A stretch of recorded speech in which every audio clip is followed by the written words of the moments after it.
Hello friends hello friends welcome to second video of the engineering mathematics. First video में हमने discuss किया था कि डिटेल्ड एकदम subject wise detail subject wise हमने क्या किया था, डिस्कस किया था कि कौन से ब्रांच में मैथमेटिक्स में से क्या क्या आता है। तो अभी यहाँ पे क्या आता है एकदम शॉर्ट में लिखा हुआ है। तो क्या न्यूमेरिकल मेथड है जो सिविल और मैकेनिकल में दोनों ब्रांच में आता है, लीनियर अलजेब्रा दोनों में सब में आता है, कैलकुलस सब में आता है, प्रोबेबिलिटी स्टैटिक सब में आता है, डिफरेंशियल इक्वेशन सब में आता है, Fourier series and Laplace transform almost all में आता है, पर ज्यादातर सिविल मैकेनिकल में आता है। कॉम्प्लेक्स एनालिसिस ईसी और इलेक्ट्रिकल और मैकेनिकल नहीं आता है, वो सिविल वालों के लिए नहीं है। तो आज हम पहले चैप्टर का स्टार्ट करेंगे, न्यूमेरिकल मेथड्स। तो बने रहिए इन सब लेक्चर्स के साथ, आप पूरा टोटली सीख जाओगे कि 13 मार्क्स हमें कैसे लाने हैं। तो अभी यहाँ पे आता है न्यूमेरिकल मेथड्स में क्या आता है, introduction to solution of the algebraic and transcendental equation. And तो ये क्या है सब कि हम न्यूमेरिकल मेथड में क्या क्या पढ़ेंगे। तो 1 to 2 क्वेश्चन कन्फर्म है न्यूमेरिकल मेथड से। है। एक काम का दो भी आ जाएंगे, चार 3 नंबर का भी आ सकता है, 2 नंबर का भी आ सकता है। तो इतना तो गेट में क्या है, क्वेश्चन सब में कंफर्म है सिविल और मैकेनिकल में। तो सबसे पहले हम क्या पढ़ेंगे, इंट्रोडक्शन पढ़ेंगे, फिर solution of algebraic and transcendental equation पढ़ेंगे। फिर की ट्रांसडेंशियल इक्वेशन होती क्या है ये भी हम देखेंगे। फिर क्या है डिफरेंशियल इक्वेशन को सॉल्यूशन देखेंगे, न्यूमेरिकल इंटीग्रेशन देखेंगे, गेट के पीवाई के क्वेश्चन करेंगे, उनके एक्सप्लेनेशन भी करेंगे अच्छे से, एकदम बेस्ट जो अभी नेक्स्ट ईयर एग्जाम में आ सकते हैं वो भी हम डिस्कस करेंगे। तो चलो स्टार्ट करते हैं। तो इंट्रोडक्शन तो पहले सबसे पहले क्या होता है, अब कोई भी एक इक्वेशन है, मान लो डिफरेंशियल इक्वेशन हो चाहे एलजेब्रिक इक्वेशन हो। जैसे ये क्या है, द्विघात इक्वेशन, मतलब क्या होता है, क्या होता है, स्क्वायर इक्वेशन है ना। तो अभी यहाँ पे क्या होता है, ये हो चाहे डी बाई डी एक्स वाली इक्वेशन हो, डिफरेंशियल इक्वेशन हो, वो तो हमें सोल्व करने के दो तरीके हैं। पहला तो क्या होता है एनालिटिक मेथड, और दूसरा क्या होता है न्यूमेरिकल मेथड। अब एनालिटिक मेथड में क्या होता है, हम क्या होते हैं सॉल्यूशन क्या होता है डायरेक्टली देते हैं। हम क्या होता है solution given directly on the basis of formula. तो इसमें तो क्या होता है, on the basis of formula पे हम डायरेक्ट सॉल्यूशन दे देते हैं। परंतु न्यूमेरिकल मेथड में ऐसा नहीं होता, उसमें क्या होता है स्टेप वाइज ऐसे कैलकुलेशन होती है। इसमें क्या होती है स्टेप वाइज कैलकुलेशन होती है।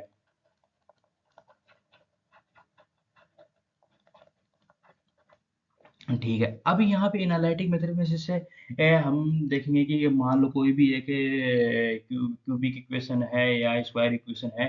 तो मान लेते हैं x square plus H two x plus one, ये इक्वेशन है।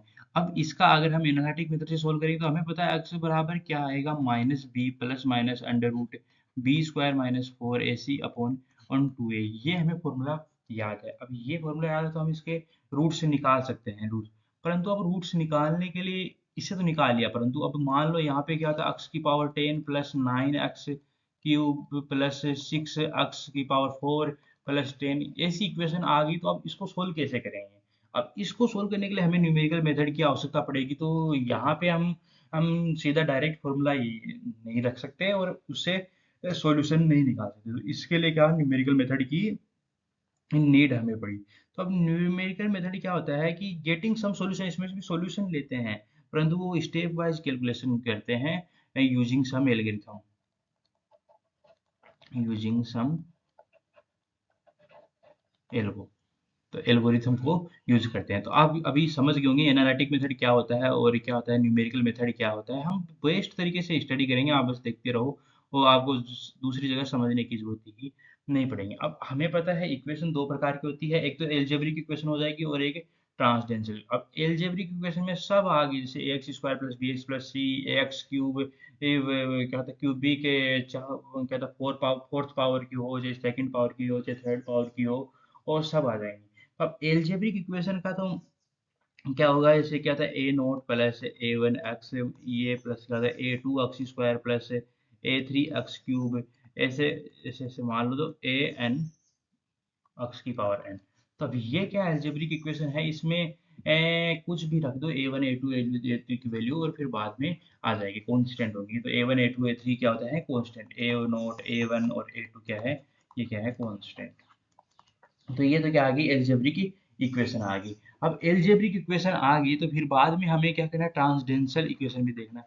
अब ट्रांसीडेंटल इक्वेशन, अब यहाँ पे क्या होता है, अब यहाँ पे क्या होता है, ये ए नोट और A1 और A2 ये जो ये कांस्टेंट है, ये ऐसी इक्वेशन नहीं होती, यहाँ एक्स स्क्वायर में होगी। यहाँ पे क्या आता है, मान लेते हैं को इक्वेशन में क्या आ गया, कोस थीटा आ गया, टेन थीटा आ गया, ई पावर एक्स आ गया। हाँ, ऐसी इक्वेशन बन जाती है। जैसे मान लेते हैं एक ट्रांसलेशनल इक्वेशन एक्स प्लस ई पावर माइनस एक्स बराबर क्या हो जाए, जीरो हो गया। अब यहाँ पे हम इसको क्या कहते हैं, एनालिटिक मेथड से सोल्व कर सकते हो आप, नहीं कर सकते। तो इसके लिए भी हमें न्यूमेरिकल मेथड्स की आवश्यकता पड़ेगी। और कोस थीटा आ गया, मान लेते हैं हमें क्या कर लेते, एक इक्वेशन लिख देते हैं x square plus two x cos theta plus ten theta is equal to zero. अब इसको सोल्व कर सकते हो कि नहीं कर सकते हो, तो इसके लिए हमें न्यूमेरिकल मेथड की ये आवश्यकता पड़ेगी। तो उसका हम तो ये बेसिक इंट्रोडक्शन हमारा किया था। अब हम आते हैं कि अब फर्स्ट स्टार्ट करते हैं कि हमें लीनियर इक्वेशन को सोल्व करना है, कि कोई भी हो लीनियर इक्वेशन एंड उसको हमें सोल्व करना है। अब लीनियर इक्वेशन में मान लेते हैं जैसे क्या होती है, a x plus b y plus c z plus d बराबर जीरो, ये लीनियर है। तो लीनियर इक्वेशन को हमें सोल्व करना मतलब की पावर एक्स की पावर टू ना हो, वाई की पावर टू नहीं हो, और एक्स और वाई में मल्टीप्लाई ना हो, मतलब ये दो वन वन टू हो जाएगा बात बात। तो ये इनको क्या होगी, ये लीनियर इक्वेशन हो गया। अब लीनियर इक्वेशन को हमें अगर सोल्व करना है तो उसके लिए हमने क्या था, ट्वेल्थ में पढ़ा था, इंजीनियरिंग मैथमेटिक्स में भी ये पढ़ा था कि वहाँ पे एक क्रेमर्स रूल होता है एनालिटिक मेथड, और मैट्रिक्स इमर्जन मेथड होता है, गॉस एलिमिनेशन मेथड होता है, गॉस डॉट मेथड होता है, एलयू डिकम्पोजिशन। अब ये एलयू डिकम्पोजिशन मेथड होता है ना, ये हम पढ़ेंगे इसमें मैट्रिक्स में। ये सब मैट्रिक्स में इन्वर्जन मेथड, क्रेमर्स रूल, सब ये मैट्रिक्स मेथड है सॉल्विंग द लीनियर इक्वेशन। तो ये तो क्या आ गई, एनालिटिक मेथड आ गई। अब न्यूमेरिकल मेथड में हमें ये हमारे इस चैप्टर में क्या होता है, काम किया है, तो गॉस सीडल मेथड और क्या था, गॉस जैकोबी इटरेशन मेथड। क्योंकि गॉस सीडल मेथड क्या होता है और गॉस जैकोबी इटरेशन मेथड क्या होता है, तो इनको हमें स्टडी करेंगे। तो अब इनसे सॉल्यूशन निकालने के लिए हमें पहले क्या करना पड़ेगा, एक टर्म्स को स्टडी करना पड़ेगा, डायगोनल डोमिनेंट एंड सिस्टम। अब डायगोनल डोमिनेंट सिस्टम क्या होता है, ये हम स्टडी करते हैं। तो सबसे पहली बात है कि डायगोनल डोमिनेंट सिस्टम होगा तभी हम क्या कर सकते हैं, ये दोनों मेथड, गॉस सीडल मेथड और Gauss Jacobi iteration method apply कर सकते हैं। तो इनसे न्यूमेरिकल सॉल्यूशन निकालने के लिए सिस्टम को डायगोनल सिस्टम होना चाहिए। अब सिस्टम क्या होगा, डायगोनल कब होगा, क्यों होगा, ये हम understand। तो अब इसमें क्या है, ए सिस्टम ऑफ इक्वेशन, मतलब कोई भी दो तीन इक्वेशन हुई, उनको हमें सोल्व करना है।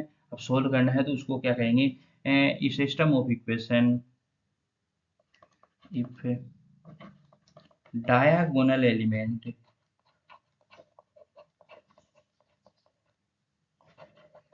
has the largest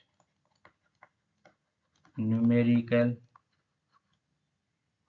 value in each row, तो then the system is called numerical diagonal system। तो हम मान लेते हैं, जैसे मान लेते हैं two x plus three y plus six z बराबर six, three y three x plus seven y plus s three z बराबर क्या होता है टू, वो six x plus eight y plus six z is equal to three. तो अब इसका हमने क्या बना दिया, ये सिस्टम ऑफ इक्वेशंस हैं। अब ये इक्वेशंस अब इनमें हमें एक्स वाई और जेड की वैल्यू निकालना है, तो अब इसको पहले हमें मैट्रिक्स फॉर्म में लिखना पड़ेगा। तो अब मैट्रिक्स फॉर्म में लिखने के लिए क्या था, two three six, three seven three and six eight six, क्या था कोफिशिएंट को, एक्स वाई जेड के कोफिशिएंट को, एक्स वाई और जेड इनके कोफिशिएंट को हमें लिख लिया। फिर हमें यहाँ पे क्या आता है, ये क्या आएगा, एक्स वाई और जेड आएगा। फिर आगे क्या था, सिक्स टू और थ्री, ये इसको इसके रूप में लिख लिया। जब हम क्रेमर्स रूल और मैट्रिक्स इन्वर्जन मेथड ये सोल्व करते हैं तो इस प्रकार ही सोल्व करते हैं। तो अब यहाँ पे देखो, यहाँ पे जो फर्स्ट एलिमेंट है, system of equation is diagonal element has the largest numerical value in each row. तो अब डायगोनल एलिमेंट कौन से हैं, डायगोनल एलिमेंट एक तो ये है, एक ये है, और एक ये है, ये डायगोनल है, ये डायगोनल है, ये भी डायगोनल है। तो ये डायगोनल एलिमेंट है वो क्या होना चाहिए, has the largest value in each row. अब यहाँ पे देखो दो तीन और छह, ये एक रो है, ये रो वन, रो टू, ये रो और थ्री। अब देखो रो वन में सबसे मैक्सिमम वैल्यू तो ये है, पर तो ये डायगोनल एलिमेंट नहीं है। अब रो टू में डायगोनल एलिमेंट ये है, परंतु इसकी मैक्सिमम वैल्यू भी है, परंतु यहाँ पे भी देखो ये डायगोनल एलिमेंट में लेस वैल्यू है, जबकि क्या आता है नॉन डायगोनल एलिमेंट में क्या आता है लार्जर वैल्यू है। तो ये हमें डायगोनल से डायगोनल डोमिनेंट सिस्टम नहीं है। तो अब इसको डायगोनल डोमिनेंट सिस्टम बनाना पड़ेगा किसके द्वारा? अगर डायगोनल डोमिनेंट सिस्टम नहीं है तो इसके लिए लिखो कि इफ नहीं है तो बनाओ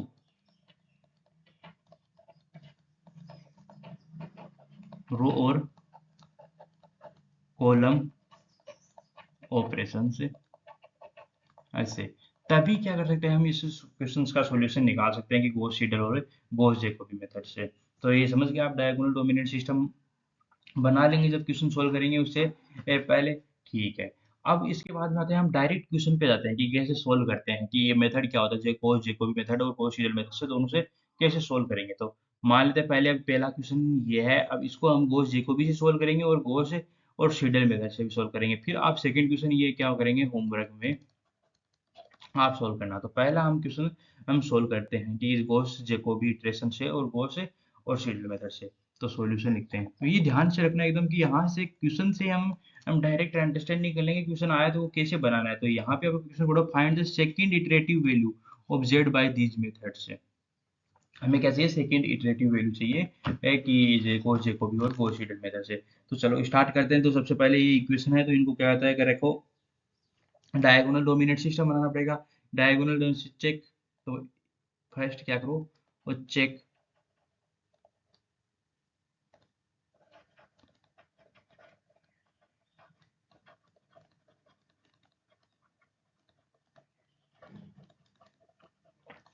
ठीक है चेक कर लिया।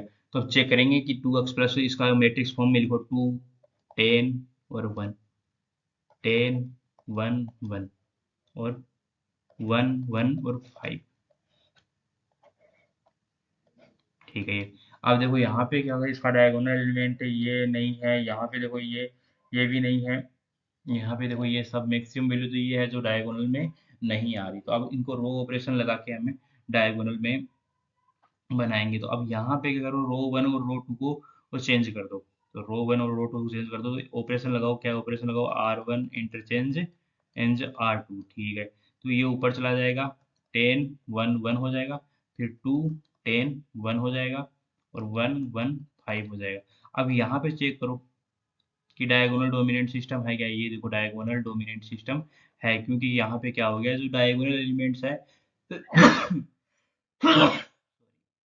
जो उस रो में है, रो से सबसे ज़्यादा मैक्सिमम वैल्यू है इसके पास, इसलिए इसको डायगोनल डोमिनेंट सिस्टम बोल दिया। अब डायगोनल डोमिनेंट सिस्टम हो गया, तो अब डायगोनल डोमिनेंट सिस्टम होने के बाद हमें वैल्यू निकालनी है। तो अब यहाँ पे क्या करोगे आप? फर्स्ट चेक करोगे कि जो ये वैल्यू है इसमें से x की वैल्यू निकाल लो और इसमें से y की वैल्यू निकाल लो और इसमें से z की वैल्यू निकालो। निकालो कैसे होता है? तो यहाँ पे दिखा था 2x बराबर 13 माइनस 10y माइनस जेड। तो x बराबर क्या हो जाएगा? 13 minus 10y minus Z divide by 2 हो गया। अब यहाँ से दूसरी इक्वेशन से y की वैल्यू निकालो तो y equal to 12 minus 10x minus y हो गया। फिर थर्ड इक्वेशन से z की वैल्यू निकालो, z 7 minus x minus y upon 5 हो गया। अब ये निकाल लिया। अब यहाँ पे हमें क्या करना पड़ेगा, यहाँ से स्टार्ट करेंगे फर्स्ट इटरेशन।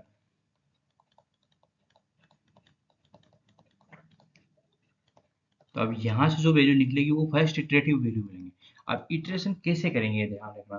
तो अब इस मेथड में इसमें अब हम कौन सा कर सकते, जो गोस जेकोबी मेथड कर रहे हैं पहले हमें। तो अब गोस जेकोबी मेथड में क्या करना है, जो लास्ट में हमने जो जेड वैल्यू निकाली उसमें सबसे पहले पुट करो x बराबर 0 और एंड y बराबर 0 पुट करो। ठीक है। या y बराबर 0 और z बराबर 0 पुट कर दो और जो भी है x y z में एक बार पुट करके देखो। तो अब यहाँ से हम पहले पहले इक्वेशन से स्टार्ट करते हैं कि जो ये हमने x बराबर ये निकाला, इसमें y और z को पुट कर दो। तो y बराबर 0 कोमा z बराबर 0 पुट कर दिया। तो x बराबर कितना आएगा? तो देन x बराबर y बराबर 0 तो 13/2 मतलब कितना आया? 6 पॉइंट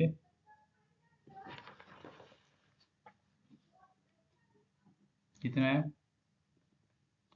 वाई और जेड जीरो पुट कर दिया, तो अक्स बराबर कितना है 12 माइनस,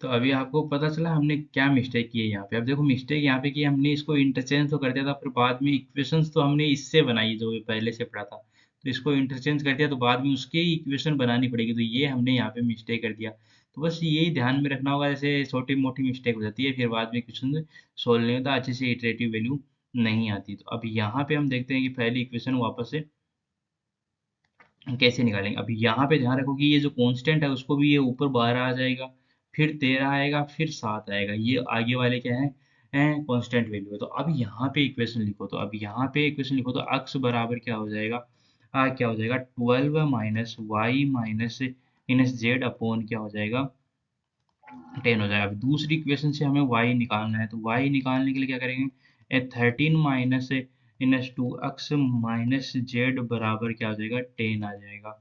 अब यहाँ पे थर्ड इक्वेशन से z बराबर निकालेंगे वैल्यू, तो देखो 7 माइनस इनस एक्स माइनस वाई अपॉन 15 आ जाएगा। अभी ये सही इक्वेशन बना है, क्योंकि हमने ये इंटरचेंज नहीं किया था, क्योंकि ये यहाँ पे हमने क्या रो ऑपरेशन लगाया था ना, तो यहाँ पे भी लगाना पड़ेगा हमें, परंतु हम क्या करें, तो रो ऑपरेशन तो यहाँ पे लगा दिया, परंतु यहाँ पे हमने चूज नहीं किया था, तो ये छोटी मोटी मिस्टेक नहीं करने का। अब यहाँ पे हमने y और z जीरो पुट कर दो, फिर अक्स की वैल्यू कितनी आ जाएगी 1.2 आ जाएगी। ठीक है, अब ये अक्स की वैल्यू क्या है, ये फर्स्ट इटरेटिव वैल्यू है। फिर क्या करेंगे, सेकंड में क्या करो, अक्स बराबर जीरो एंड वाई जेड बराबर जीरो पूरा कर दो। ये इक्वेशन नंबर 1 है, ये इक्वेशन नंबर 2 है, ये इक्वेशन नंबर 3 है। तो ये तो किस में किया, इक्वेशन 1 में किया। अब ये क्या गया इन इक्वेशन 2 में करो, तो अब इक्वेशन 2 में करेंगे तो y की वैल्यू निकलेगी, तो 13/10 बराबर क्या निकला 1.3 निकला। अब यहाँ पे क्या करेंगे, इन इक्वेशन थर्ड x बराबर जीरो एंड y बराबर जीरो, तो z बराबर 7/5, और यहाँ पे वैल्यू कितना आएगा 1.4। तो ये x y और z की ये फर्स्ट इटरेटिव वैल्यू आ गई। तो अब हमें पता है कि फर्स्ट इटरेटिव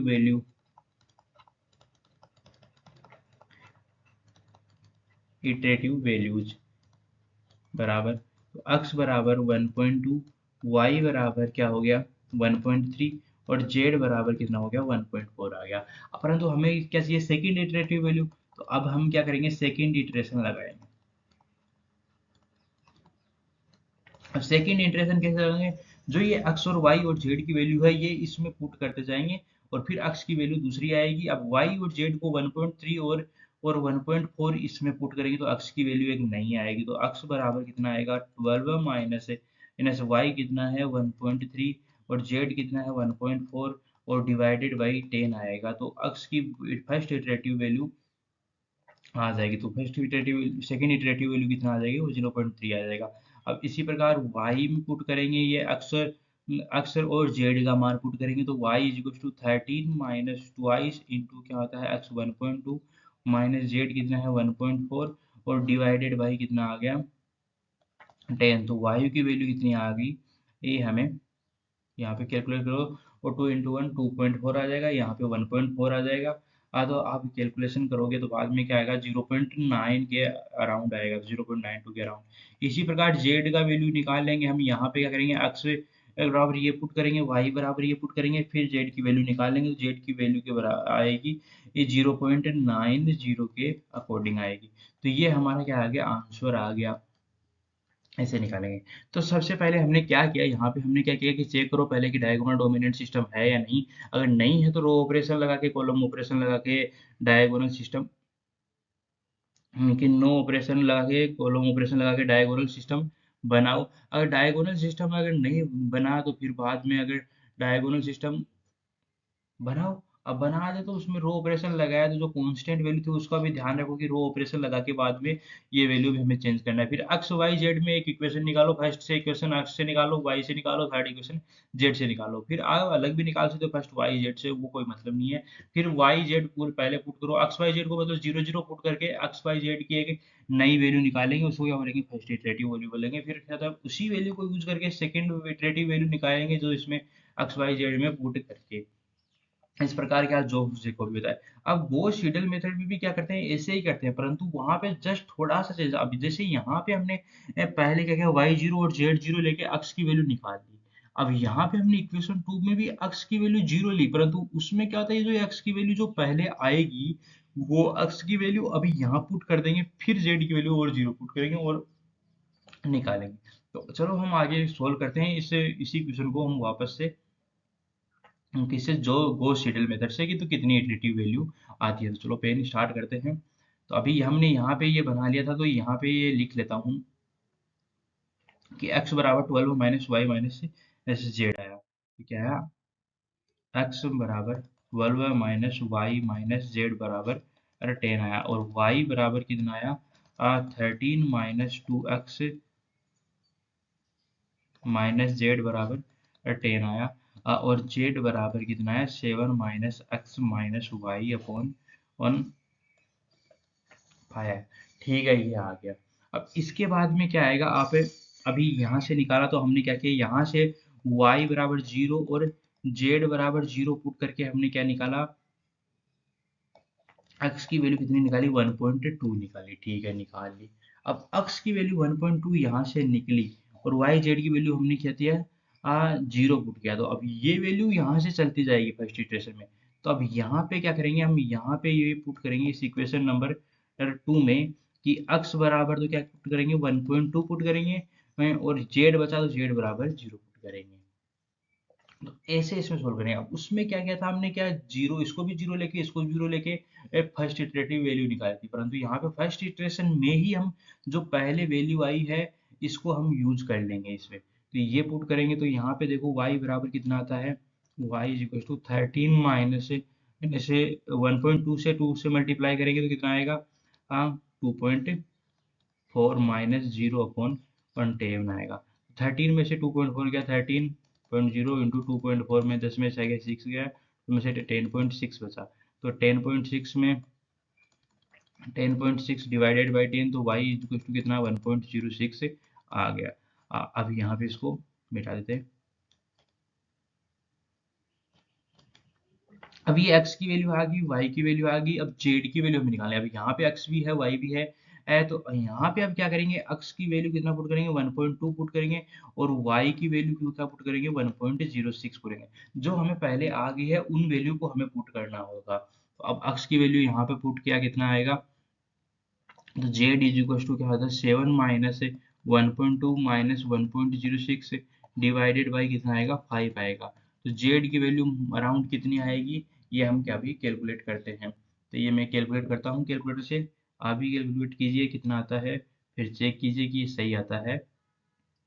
ये है तो क्या करो, 7 माइनस 1.2 माइनस 1.06 डिवाइडेड बाई 5।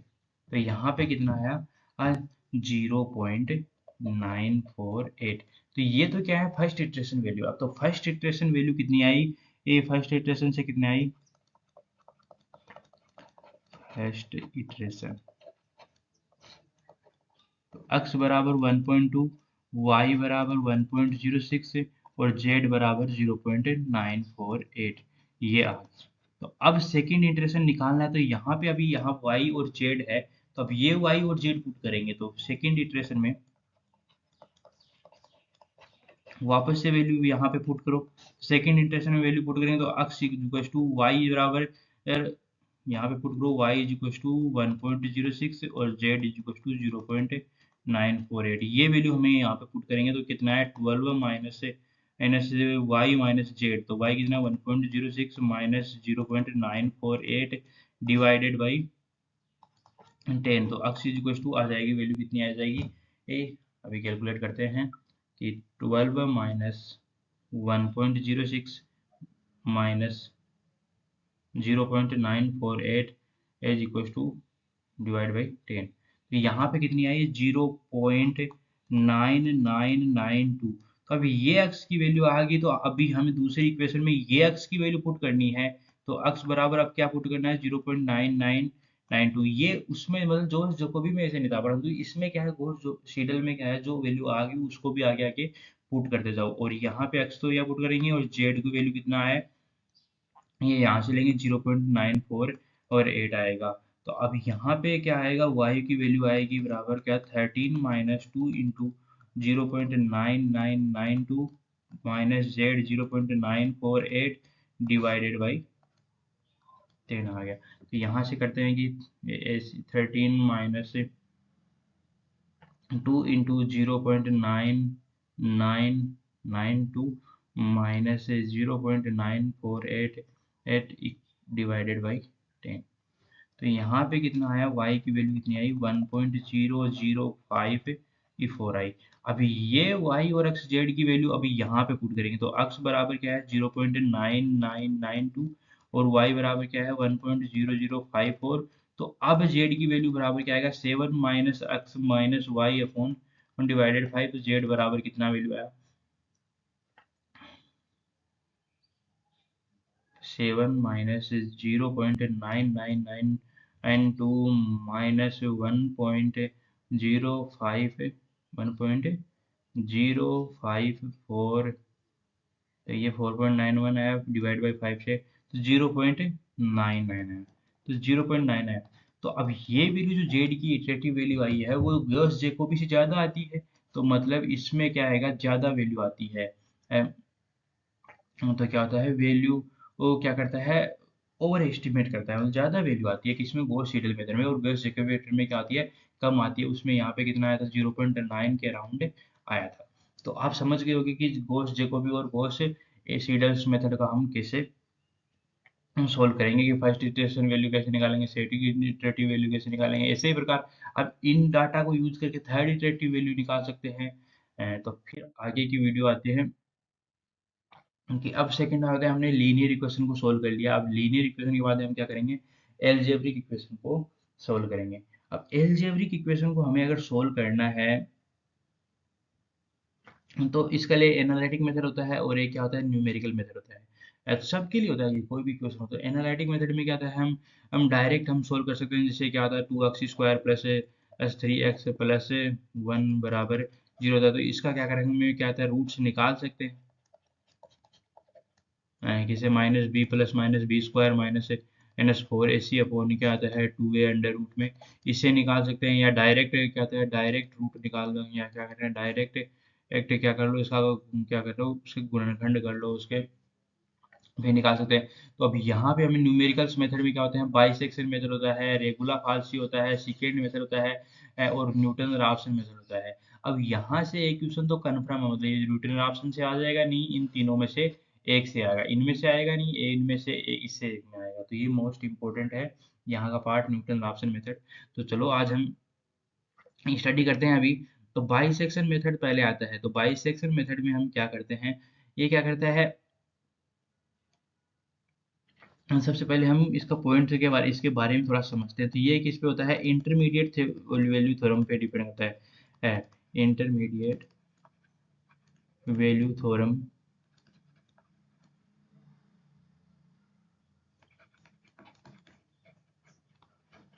पर बेस्ड रहता है। तो अब इसके लिए कंडीशन है कि जो फंक्शन है वो एफ एक्स है, वो क्या होना चाहिए? कंटिन्यूअस होना चाहिए। क्या था? Between in a and b. अब यहाँ पे फंक्शन क्या होना चाहिए? कंटिन्यूअस होना चाहिए। आपका फंक्शन अगर कंटिन्यूअस है तो ये बोल रहा है कि अगर एफ ऑफ ए और क्या होता है एफ ऑफ बी अगर लेस देन जीरो, तो कोई भी एक फंक्शन है, मान लेते हैं कोई भी एक फंक्शन है, जैसे मान लेते हैं ये कोई फंक्शन है। अब ये फंक्शन के बाद में एफ एक्स बराबर मान लेते हैं क्या है? एक्स स्क्वायर है। अब यहाँ पे क्या करेंगे? अगर एफ ऑफ ए पुट करेंगे और एफ ऑफ बी पुट करेंगे, तो इनमें से क्या करेगा? ये पॉजिटिव आ गया, ये नेगेटिव आ गया। एक वैल्यू तो क्या आएगी? नेगेटिव आएगी, मतलब लेस देन जीरो रहेगी। तब ये बाइसेक्शन मेथड यूजफुल रहेगा। अब ये क्या कहता है? अगर क्या करेंगे? अगर एक वैल्यू नेगेटिव आ गई और एक वैल्यू पॉजिटिव आ गई, तो हमें कैसे करना है? तो यहाँ पे कंडीशन हो सकती है ये पॉजिटिव आ गया, नेगेटिव आ गया, ये नेगेटिव आ गया, पॉजिटिव आ गया, दोनों नेगेटिव होंगे तो पॉजिटिव हो जाएगा, तो जीरो से तो वो कुछ बड़ा ही रहेगा, और दोनों अगर पॉजिटिव आ गए तो जीरो से ऑब्वियसली बड़े होंगे। तो ये दो कंडीशन बन सकती है, तो एक नेगेटिव आ गया, एक पॉजिटिव, एक नेगेटिव और एक पॉजिटिव, तो ये होगा तब क्या करेगा, बाइसेक्शन मेथड लगा के हम सॉल्यूशन निकाल सकते हैं कोई भी इक्वेशन का। तो जैसे मान लेते हैं एक का क्या है, ये क्या करें एक्स एक्सिस मान लेते हैं, ये एक्स एक्सिस है, इसके नीचे क्या है मान लेते हैं, इसके नीचे मान लेते हैं क्या है नेगेटिव, और ऊपर मान लेते हैं क्या है पॉजिटिव है। तो अब कोई भी फंक्शन की वैल्यू अगर एक यहाँ पे आ गई नेगेटिव वैल्यू आ गई, और दूसरे उसकी दूसरे बॉर्डर पे अगर वैल्यू क्या आई पॉजिटिव वैल्यू आ रही है, तो ये मान लेते हैं कहाँ पे है, ए पे है, और ये मान लेते हैं कि यहाँ पे है बी पे है। तो अब ये जो भी इसका ग्राफ बनेगा, तो ग्राफ मान लेते हैं ऐसे बनेगा जैसे भी बनेगा, परंतु ये एक्स एक्सिस को टच करेगा, तो एक्स एक्सिस को टच करेगा तो इसका एक रूट मतलब जीरो तो होगा यहाँ पे, ये जहाँ भी यहाँ पे जीरो से वाले टच कर रहा है तो एक तो होगा।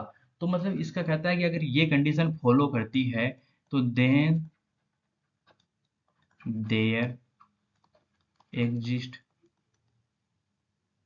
Eight least one root between a and b. तो मतलब ये एक्सेस को टच करेगा, तो एक्सेस को टच करेगा तो ये रूट होगा, तो रूट होगा तो ये बोलना चाह रहा है कि अगर कोई भी अगर वैल्यू अगर एफ एक्स क्या है, कोई भी फंक्शन है जो एफ एक्स क्या है कंटिन्यूस है between the a and b, तो अगर इसकी value f of a into F of b की वैल्यू अगर लेस देन जीरो है, तो एक यहाँ पे एक रूट होगा जो ए और बी के बीच में होगा, ये इसको वो सेटिस्फाई करता है। फिर हम इसका क्वेश्चन भी सोल्व करेंगे, परंतु उससे पहले एक नोट का स्टडी करते हैं। Number of iteration in bisection method to get an accuracy of a by following theorem. तो अब ये कहता है कि हमें कितनी बार बाइसेक्शन मेथड में हमें क्या करना चाहिए, इटरेशन करना चाहिए, क्योंकि ये तो इटरेटिव मेथड्स हैं, जो भी न्यूमेरिकल मेथड पढ़ते हैं हम वो सभी इटरेटिव मेथड्स हैं। तो इसमें कितनी बार हमें इटरेशन करने की जरूरत पड़ेगी कि एक्यूरेसी हमारे पास एप्सिलॉन एक्यूरेसी आ जाए। मान लीजिए मैं क्या है डिफाइन किया है एक्यूरेसी को, उसकी क्या हम कितनी बार डिफरेंशिएट, कितनी बार हम उसको इटरेट करेंगे ये एप्सिलॉन एक्यूरेसी आ जाए। तो उसके लिए हमें फॉर्मूला देते हैं कि अगर b माइनस ए की डिवाइड बाई टू की power n less than and equal to epsilon error, कि इससे क्या कम होना चाहिए, ये क्या होना चाहिए in interval of a and b. तो इंटरवल क्या है ए एंड बी में टू की पावर n एंड ये इतनी ही इटरेशन निकाली, तो n यहाँ पे क्या है नंबर ऑफ इटरेशन। ठीक है, तो अभी इसके हम क्वेश्चन सोल्व करेंगे तो हम अपन आप अच्छे से समझ पाएंगे कि नंबर ऑफ इटरेशन से कैसे निकालेंगे। तो आप समझ गए होंगे बाइसेक्शन मेथड से आप क्या होता है। फिर बाइसेक्शन मेथड से हमें सोल्व करना है कैसे, कि find root of three decimal place between one and two by the bisection method. तो अभी हमें क्या चाहिए, इनका रूट चाहिए कि बिटवीन वन एंड टू, वो थ्री डेसिमल प्लेस तक चाहिए, टू डेसिमल प्लेस तक चाहिए। तो ये इसमें क्या आता है, मेन इंपॉर्टेंट बात है कि थ्री डेसिमल प्लेस तक चाहिए, तो ये क्या दर्शाएगा, इटरेशन दर्शाएगा। ये क्या फॉलो कर रहा है, इटरेशन फॉलो कर रहा है कि हमें वन और टू में चाहिए, या तो इसका इंटरवल कितना हो गया वन और टू हो गया, तो ए बराबर कितना हो गया वन हो गया, और बी बराबर क्या हो गया टू हो गया। ठीक है तो अब यहाँ पे हमें एक्यूरेसी वगैरह कुछ निकालना नहीं है, हमें रूट्स निकालने हैं। तो रूट्स निकालने के लिए सबसे पहले क्या था, एफ ऑफ ए निकालो। तो एफ ऑफ ए निकालेंगे तो एफ ऑफ वन निकालो, तो कितना है वन माइनस वन बराबर कितना है माइनस वन आया। एफ ऑफ बी निकालो, तो एफ ऑफ टू निकालो, टू की पावर थ्री एट हो गया, माइनस टू हो गया, माइनस वन हो गया, कितना हो गया eight minus two six, six minus one and five आ गया। तो एफ टू क्या है, ये क्या है नेगेटिव है, और ये क्या है पॉजिटिव है। तो यहाँ पे क्या था f of a into F of b, a क्या है लेस देन जीरो है और कंटिन्यूअस है, वन टू वन क्या था valid for bisection method.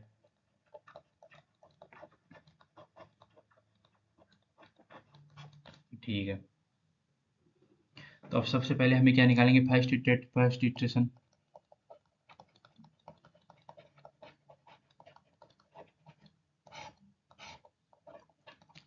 X note हो गया, तो अब फर्स्ट इटरेशन क्या आ गया, अक्स नोट हो गया। तो अब यहाँ पे इसको क्या करें, ग्राफ समझते हैं, तो यहाँ पे क्या आई वैल्यू नेगेटिव आई ए, और यहाँ पे वैल्यू क्या आई पॉजिटिव आई। तो ये मान लेते हैं कितना है वन है, और ये मान लेते हैं कितना है टू है। तो वन पे वैल्यू कितनी आ रही है वन आ रही है, और टू पे वैल्यू कितनी आ रही है 5 आ रही है।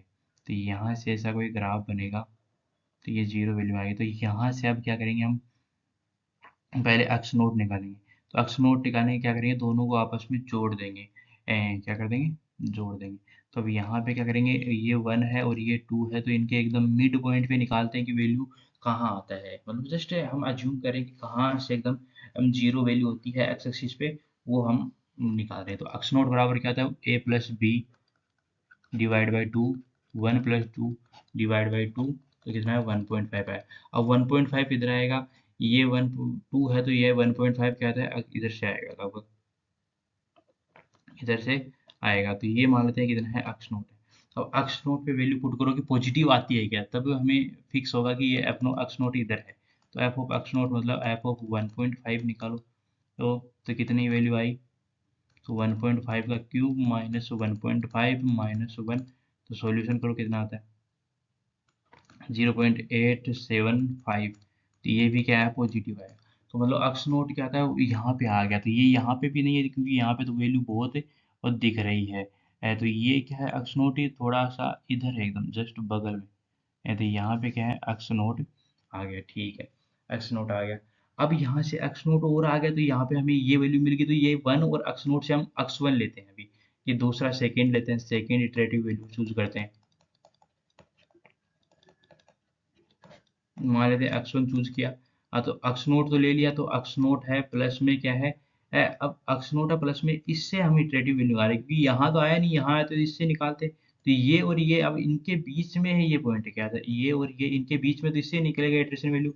तो प्लस 1 डिवाइड बाई ये 2, तो 1.5 प्लस 1 डिवाइड बाई 2, तो कितना आएगा 1.25। अब 1.25 कहाँ आता है, ये हमें चेक करना है। तो एफ ऑफ 1.25 से वैल्यू पुट करेंगे, ये तो कितना आया, बराबर एफ ऑफ एक्स वन बराबर वैल्यू कितना है 1.25 का क्यूब माइनस 1.25 माइनस 1, एंड तो कितना आ रहा है, माइनस 0.296 आ रहा है। तो ये क्या आ गया, नेगेटिव आ गया। तो अभी हमें कंफर्म पता है कि ये जो अक्स वन है ये क्या आ गया, इधर आ जाएगा। तो अक्स वन इधर है, अक्स नोट इधर है, तो अब हमें क्या चाहिए, इन दोनों के बीच का चाहिए हमें, अक्स नोट और अक्स वन के बीच में चाहिए। तो थर्ड इटरेशन निकालो।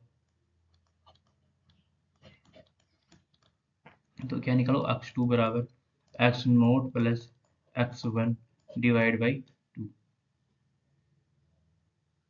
1.5 प्लस 1.25 डिवाइड बाई टू, 1.375। ये देखो अभी 3 डेसिमल प्लेस पे आ गई, ये 3 डेसिमल।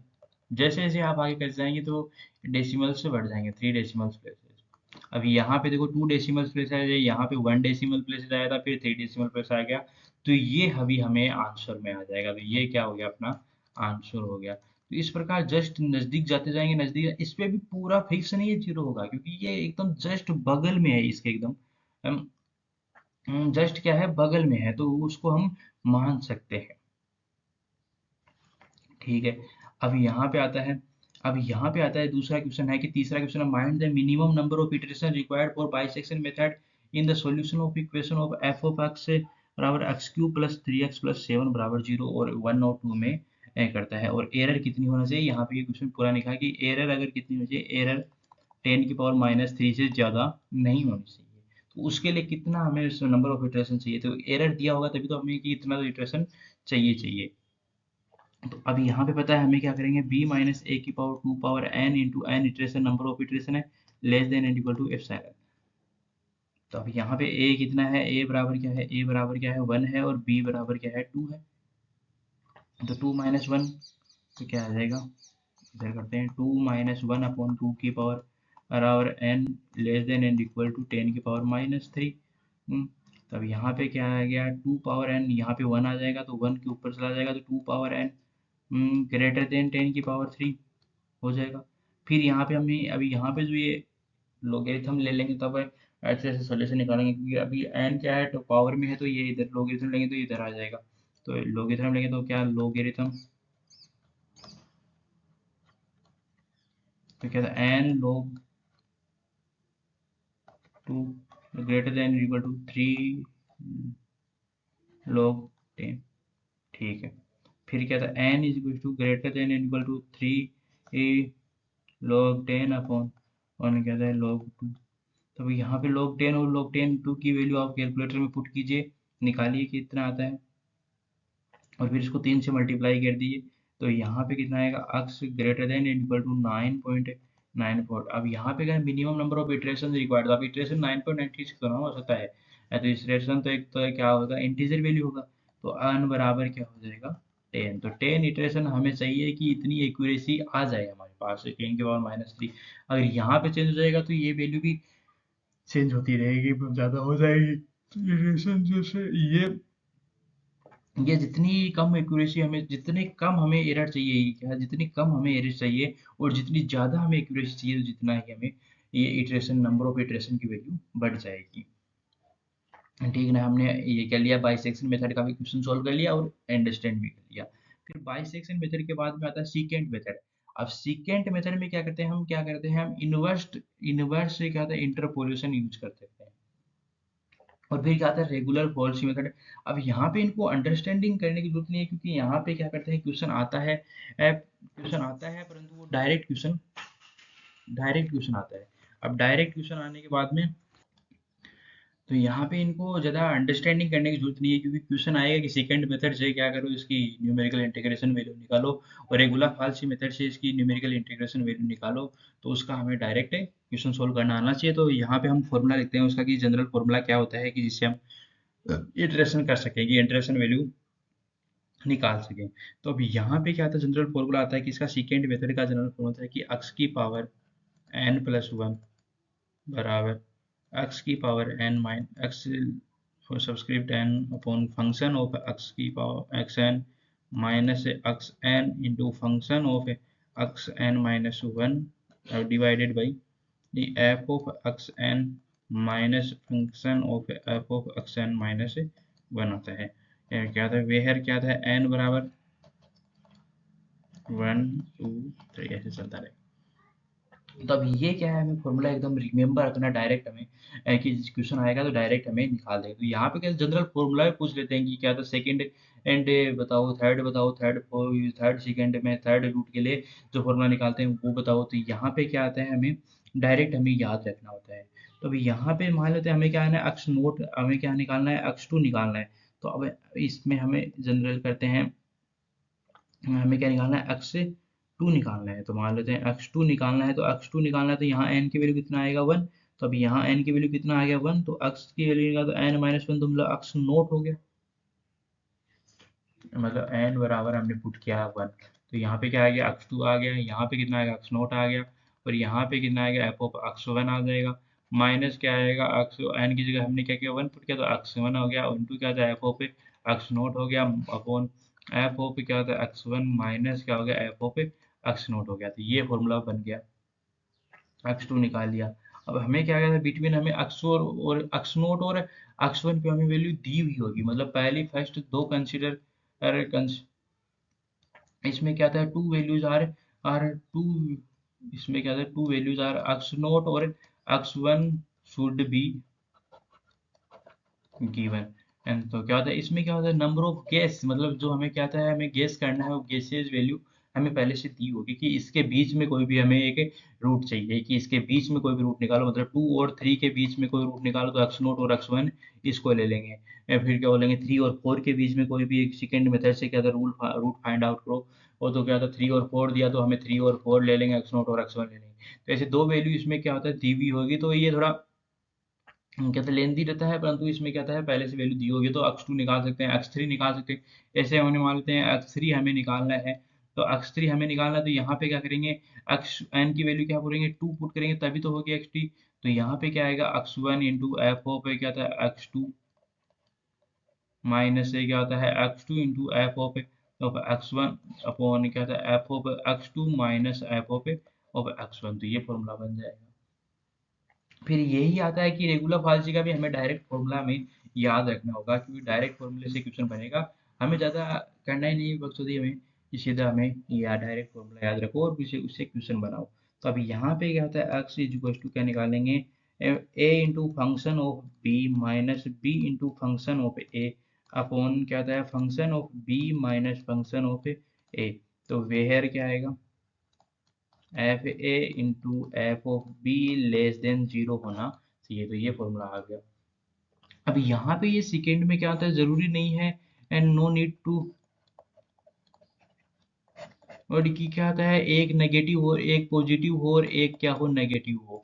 दोनों पॉजिटिव भी हो सकते हैं, या क्या हो सकते हैं, दोनों पॉजिटिव भी हो सकते हैं, और क्या होता है, बोथ नेगेटिव भी हो सकते हैं। बोथ वैल्यू से क्या आ सकता है, नेगेटिव भी आ सकता है। तो ये इसलिए क्या होता है, महत्वपूर्ण होता है कि यहाँ पे इसमें वैल्यू कोई भी ले सकते हैं। इसमें क्या जरूरी नहीं है कि एक से पॉजिटिव आओ और एक से नेगेटिव आओ, ये जरूरी नहीं है। तो यहाँ पे हम कोई भी दो वैल्यू ले सकते हैं, परंतु यहाँ पे तो वो जैसे हमने बाइसेक्शन मेथड में पढ़ा था, वो कंडीशन हमें सेटिस्फाई करनी पड़ेगी।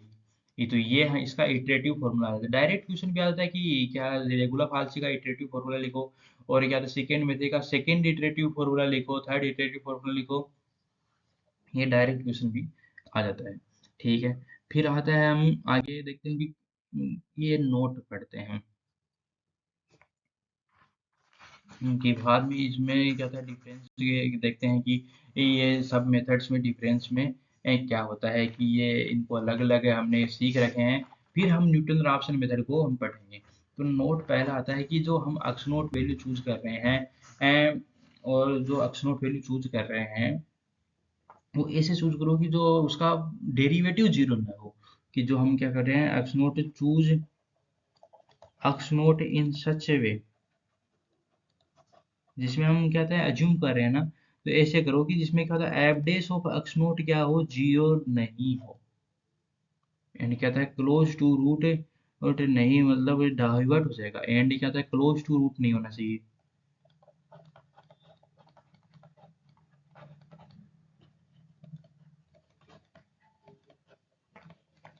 नहीं क्या हो जाएगा, डाइवर्ट हो जाएगा।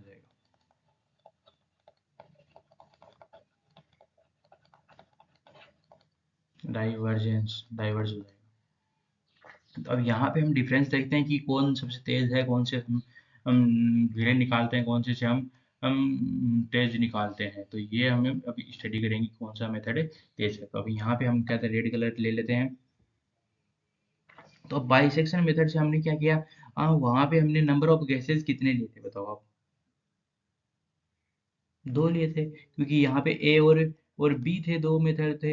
ए और बी थे, दो ले रहे थे, नंबर ऑफ गैसेस कितने ले रहे थे, दो ले रहे थे। रेगुलर फार्सी में नंबर ऑफ गैसेस कितने ले रहे थे, दो ले रहे थे। अब यहाँ पे बताओ, जो सेकेंड मेथड है, आप सेकेंड मेथड भी क्या होते हैं, ले रहे थे अक्स वन और अक्स नोट थे, दो मेथड ले रहे थे। तो यहाँ पे भी कितना था, दो नंबर ऑफ केसेस। अब जब हम न्यूटन ऑप्शन आगे पढ़ेंगे, तो न्यूटन ऑप्शन में केवल एक ही अननोन की जरूरत है हमें, तो इसलिए ये क्या आता है, बेटर मेथड है। एक ही यहाँ पे नंबर ऑफ गैसेस रिक्वायर्ड है। एक अगर हमें पता होगा नोन, तो हम पूरा सोल्व कर पाएंगे। तो यहाँ पे न्यूटन का ऑप्शन का क्या होता है, एक अननोन रिक्वायर्ड है। सेकेंड में क्या दो होते हैं, रेगुलर फाल्स में दो होते हैं नंबर ऑफ गैसेज, और क्या कहते हैं बाइसेक्शन में भी दो होते हैं। ये आपने देख लिया मतलब, तो आप जनरली बता सकते हैं, याद रख सकते हैं। फिर स्पीड क्या आता है, अब यहाँ पे एक ही अननोन चाहिए। अब यहाँ पे बताया हमें दो दो वैल्यू लिख के हमें वैल्यू पुट करना पड़ेगा। अक्स नोट की वैल्यू रखो, फिर अक्स वन की वैल्यू रखो, फिर वैल्यू निकालो। तो यहाँ पे थोड़ा लेंदी हो जाएगा। तो ये सबसे क्या होता है, इसमें कम वैल्यू चाहिए, तो ये सबसे क्या होता है, फास्टर होता है। ये बात है सेकेंड। अब सेकेंड मेथड में क्या होता है, डायरेक्ट फॉर्मूला है, तो उसमें वैल्यू पुट कर लेंगे तो आंसर आ जाएगा। तो यहाँ पे इटरेशन की वैल्यू वो सिंपल निकल जाती है। तो ये क्या आता है, मीडियम है। ये मीडियम है, और ये क्या है, स्लोवर है। अब बाई सेक्शन मेथड में हमने क्या किया था, कि ये जो ये ग्राफ बनाया था हमने इसे, अब यहाँ से ये ग्राफ बनाया, तो अभी इसको क्लोज में जाते रहो, यहाँ जाओ, यहाँ आओ, यहाँ आओ, यहाँ आओ, फिर यहाँ और क्लोज आओ, फिर और क्लोज आओ, फिर और क्लोज आओ, फिर और क्लोज आओ। तो ये मतलब इटरेटिव करते रहो। वो तो एकदम जस्ट एकदम पास में मिलेगा, लास्ट वैल्यू ऐसे भी नहीं मिलेगा कि एकदम पूरा फिक्स वैल्यू मिल जाए, जैसे कि जीरो हो जाए। तो इसमें क्या था, इटरेशन बहुत ज्यादा चाहिए। क्योंकि इसमें बाइसेक्शन मेथड में इटरेशन बहुत ज्यादा चाहिए। तो क्या होता है, ये भी क्या होता है, बहुत ज्यादा स्लोअर होता है।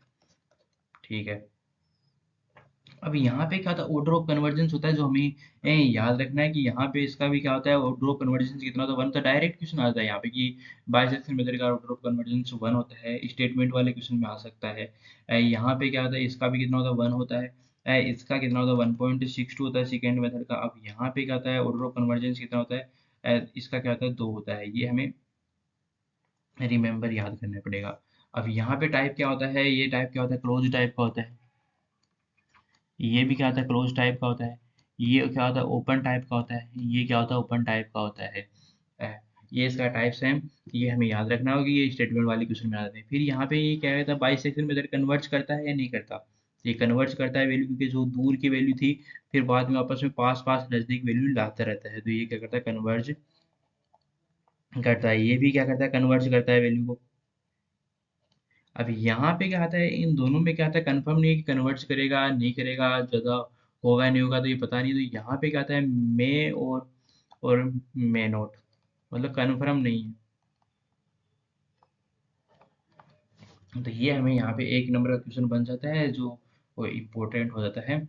फिर हम आगे बढ़ते हैं कि अभी क्या आता है, फाइंड क्वेश्चन सोल्व करते हैं कि find the real root of F X X cube minus two x minus five between two and three using secant method. अब सीक्वेंट मेथड से हमें इसकी वैल्यू वो हमें फाइंड आउट करनी है। तो सबसे पहले हमें क्या आता है, फंक्शन लिखो सॉल्यूशन, कलर चेंज कर लेते हैं। तो यहाँ पे पहले तो चूज करो कि अक्स नोट बराबर कितना लेते हैं, 2 लेते हैं, अक्स वन बराबर हम कितना लेते हैं, 3 लेते हैं, क्योंकि हमें तो और नंबर ऑफ गैसेस अज्यूम करने पड़ेंगे, ये हमने पीछे स्टडी कर ली। और यहाँ पे क्या था, एफ एक्स बराबर क्या है, x cube minus two x minus minus five है। तब यहाँ पे क्या था, फर्स्ट इटरेशन निकालेंगे, तो यहाँ पे क्या था, फर्स्ट अप्रोक्सीमेट वैल्यू। तो फर्स्ट क्या निकला, एक्स टू निकलती है। एक्स टू के लिए फॉर्मूला क्या होता है, एक्स की पावर एन माइनस वन। यहाँ पे पहले हमें पहले फॉर्मूला लेंगे, तो एक्स टू बराबर क्या होता है, एन माइनस वन। तो यहाँ पे एन बराबर क्या है, वन है तो एन माइनस वन कितना हो जाएगा, जीरो हो जाएगा, into function of N one हो जाएगा, minus F of X naught हो जाएगा, इंटू क्या हो जाएगा, इंटू क्या हो जाएगा, एक्स वन एफ वन क्या होता है, F of x one minus F of X naught हो जाएगा। तो इसके लिए हमें फॉर्मूला याद रखना होगा, ये पूरा डायरेक्ट क्वेश्चन बन जाएगा, एक्स वन प्लस वन बराबर X of N minus one into क्या होता है, F of x N minus F of x N minus one N into x N N upon क्या होता है, function of x N minus function of x N minus one. इससे हमने ये calculate कर लिया। तो अब वैल्यू पुट करो, X two equal to X naught कितना है, two into F of three minus three into F of two divide by F of three into minus F of two. तो निकालो वैल्यू।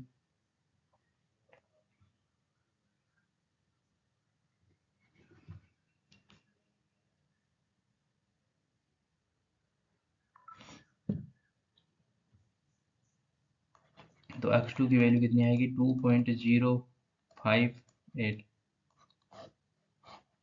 ये आई। फिर हमें क्या करना है, मान लेते हैं हमें सेकेंड अप्रोक्सीमेट लगाएंगे,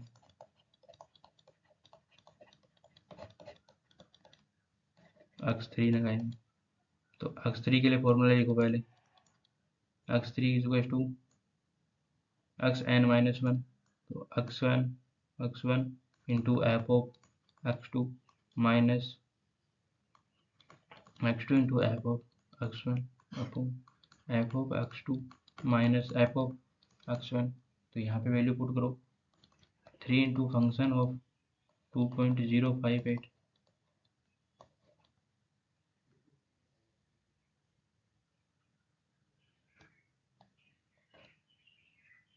minus 2.058 into function of three upon function of three minus function of 2.058। तो एक्स थ्री की वैल्यू कितनी है, 2.08125। तो ये टू और थ्री के बीच में, it is between two and three, then answer. और हम क्या थे, एक्स फोर भी निकाल सकते हैं, एक्स फाइव भी निकाल सकते हैं, जिससे पूछे उसने कि क्या तो थ्री डेसिमल प्लेस में निकालो, फोर डेसिमल प्लेस में निकालो, उसके हिसाब से हम निकाल देंगे। फिर आता है नेक्स्ट कि न्यूटन राफसन मेथड। अब न्यूटन राफसन मेथड और इसका इटरेटिव फॉर्मूले की हम स्टडी करेंगे। तो न्यूटन राफसन मेथड को क्या कहते हैं, it is also known as a method of a tangent. अब मेथड ऑफ टेंजेंट को भी इसमें क्या कहते हैं, न्यूटन राफसन मेथड कहते हैं। अब इसका इटरेटिव फॉर्मूला हमें याद रखना है, क्योंकि हमने पढ़ लिया पहले कि इसमें क्या था, नंबर ऑफ गैसेस कितना होता है, वन ही होते हैं। तो इसके लिए हमें फॉर्मूला निकालना पड़ेगा। तो अब इसके लिए पहले हमें इसका फॉर्मूला एकदम जस्ट रिमेंबर कर लेते हैं। तो एक्स की पावर एन प्लस वन बराबर क्या होता है, X N minus F of x N होता है, अपॉन क्या होता है, F dash of x N होता है। अब यहाँ पे ये ध्यान रखना होगा कि नीचे वाली वैल्यू जीरो ना हो, क्योंकि बाद में क्या होता है, नो सोल्यूशन आ जाएगा। तो अभी हमें अगर यहाँ पे क्या निकालना हो, एक्स टू निकालना हो, तो यहाँ पे अगर हमें क्या निकालना हो, एक्स टू निकालना हो, तो x one minus F of x one upon क्या होता है, F dash of x one होगा।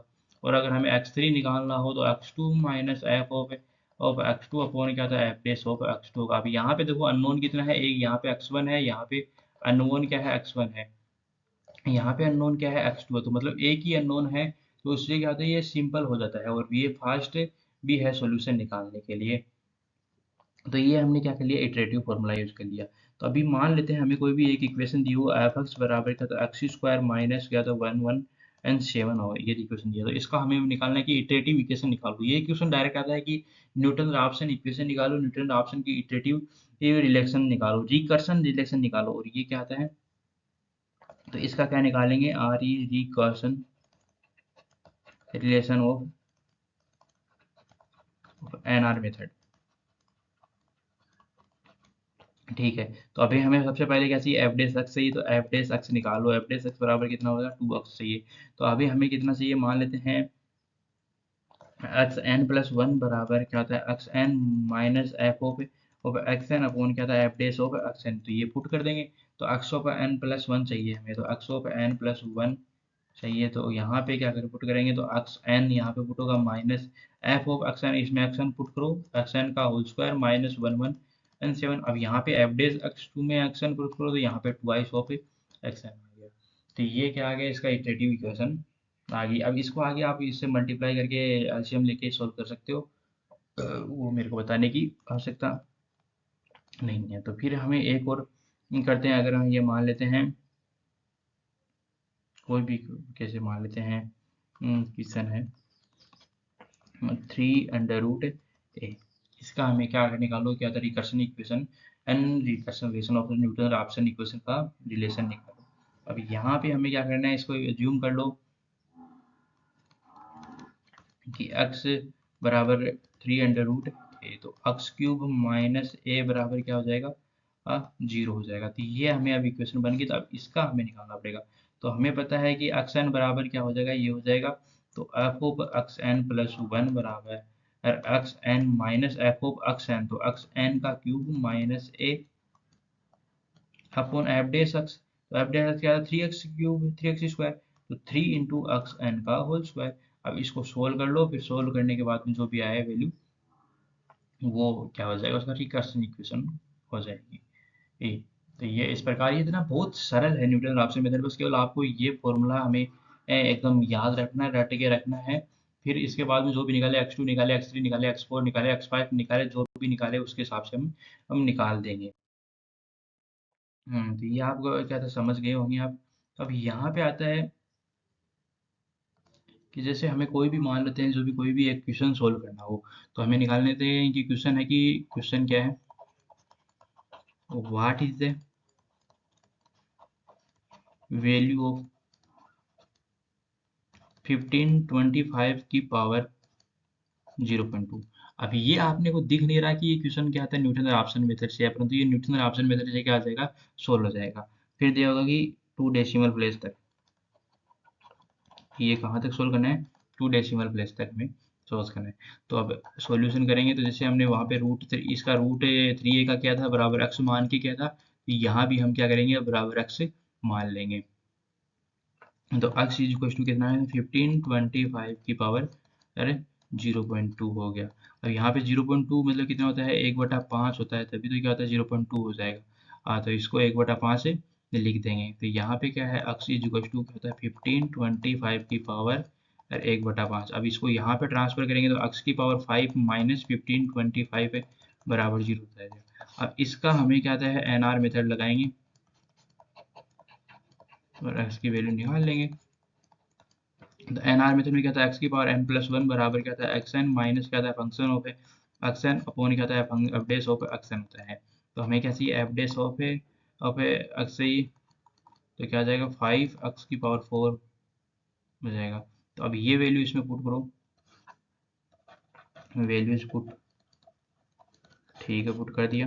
तो xn+1 बराबर xn ऑफ f(xn), तो क्या आ जाएगा -xn⁵ -15 25 अपॉन क्या आता है f5xn⁴। ठीक है। तो अभी हमें क्या निकालना है, मान लेते हैं हमें एक्स नोट, हमें मान लेते हैं जो भी हम एज्यूम करेंगे कि जैसे अभी ऑप्शन दिए होंगे, अब ऑप्शन इसमें ऑप्शन से एज्यूम करेंगे। तो ऑप्शंस दिए होते हैं कि 4.33, 4.37, 4.39 और 4.30, अभी ये ऑप्शन दिए। तो अभी हमें क्या करना है, कुछ एक वैल्यू तो हमें एज्यूम करनी पड़ेगी, इसको दिया दिया हुआ नहीं है। तो अब हमें पता है सारा आंसर क्या आ रहा है, 4 के आसपास आ रहा है। तो हमें एक्स नोट एज्यूम करेंगे, let assume X naught is equal to 4। तो अभी एक्स नोट 4, तो एक्स वन निकालें। तो x1 निकालेंगे तो x1 बराबर x note minus F of X naught upon क्या था F base of X note निकालेंगे। तो यहाँ पे क्या हो जाएगा 4 -4 की पावर 5 -15 25 अपॉन क्या होता है 5 इंटू 4 की पावर 4। तो कितना आ जाएगा 4.391 आ जाएगा। फिर यहाँ पे क्या निकालेंगे x2 निकालेंगे, फिर यहाँ पे क्या निकालेंगे x3 निकालेंगे। फिर यहाँ जैसे जैसे जैसे हमें इटरेशन करते करते लास्ट में एक वैल्यू मिलेगी 4.33। तो ये आंसर हो जाएगा। तो इस प्रकार हम क्या कर सकते हैं, न्यूटन राफसन मेथड से एक क्वेश्चन सॉल्व कर सकते हैं। तो आपको अंडरस्टैंड हुआ होगा कि कैसे क्या करते हैं। अब हम क्या करेंगे,